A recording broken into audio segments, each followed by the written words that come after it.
All right, let's talk about a feeling that is so common, but we barely ever talk about it. That pit in your stomach when your phone starts ringing. If that sounds even a little bit familiar, you're gonna wanna stick around, because what we're about to unpack might just change the way you see yourself. Come on, be honest. You've done this, right? You see who's calling. You know you should answer, but instead, you just watch it. You let it go, and then you feel that weird cocktail of relief mixed with a little bit of guilt. It's a modern ritual, and we're finally going to get into why. I mean, this quote just hits the nail on the head, doesn't it? It's so specific and so true.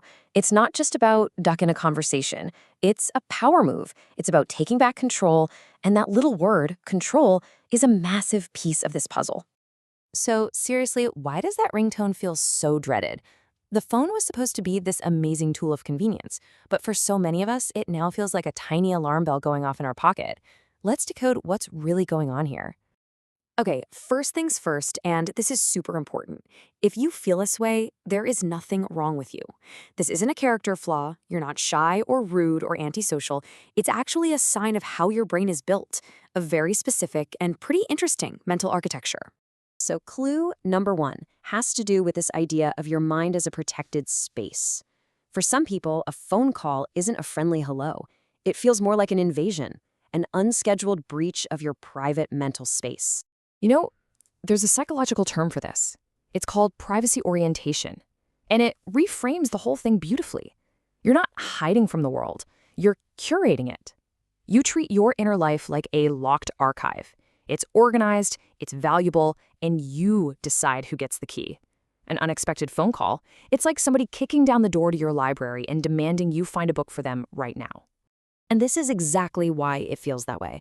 A phone call doesn't ask for permission, it just demands your immediate attention.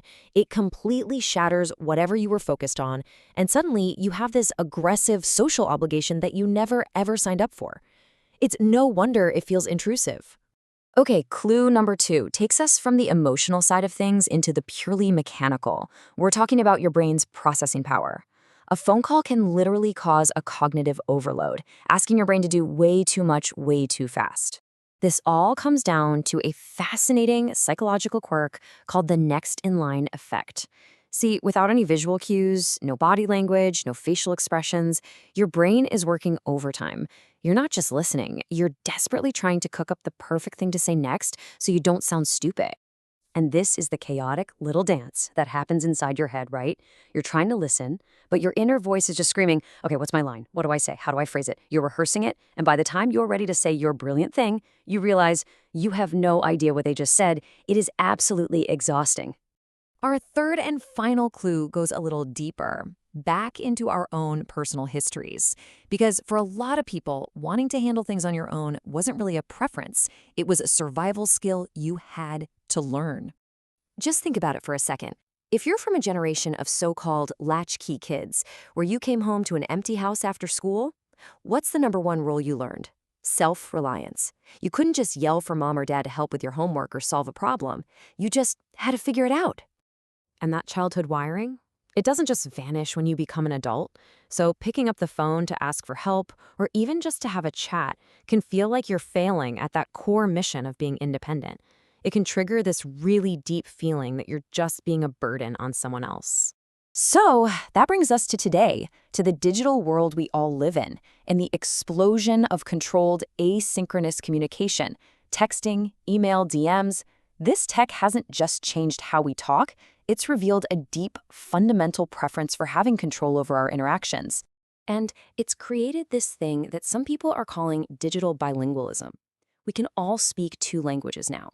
There's the live, on-the-spot language of a phone call, and then there's the planned, edited, and thoughtful language of a text or email. And for many of us, we are way more fluent and way more comfortable speaking that second language. And when you lay it all out side by side like this, man, the difference is just night and day. Phone calls are immediate, they're high pressure. Texts and emails, you're in charge. You can respond at your own pace. You can craft a thoughtful reply, which psychologists actually call deeper encoding, and you get to take part in this documented reciprocal exchange. The power dynamic is completely different. So let's pull all these threads together. If any of this or all of this has been resonating with you, It is time to completely flip the script on how you see your relationship with your phone. This quote right here is the absolute heart of it. That feeling of avoidance when your phone rings, it's not an act of defiance. It is an act of preservation. You are protecting an incredibly valuable resource, your mental space, your focus, your energy, your rich inner world. I just love this line. It's such a poetic way of saying it. It suggests your mind is this complex, fascinating ecosystem, and you instinctively know that it needs to be protected from the random, chaotic noise of the outside world. You value what's going on inside. So when you really get down to it, your preference for a text message isn't a sign that you're impersonal. It's actually the complete opposite. It's a desire for more control, yeah, but also for more thoughtfulness and for more authentic connection, where you can actually be the best, most considered version of yourself. So, the next time your phone rings and you feel that little spike of anxiety, here's what I want you to do. Don't judge yourself. Don't feel guilty. Instead, just ask yourself this one question. What rich mental space are you protecting? Think about the ideas brewing in there, the creativity, the peace. That aversion you feel, it might just be the guardian at the gate of your own incredible mind.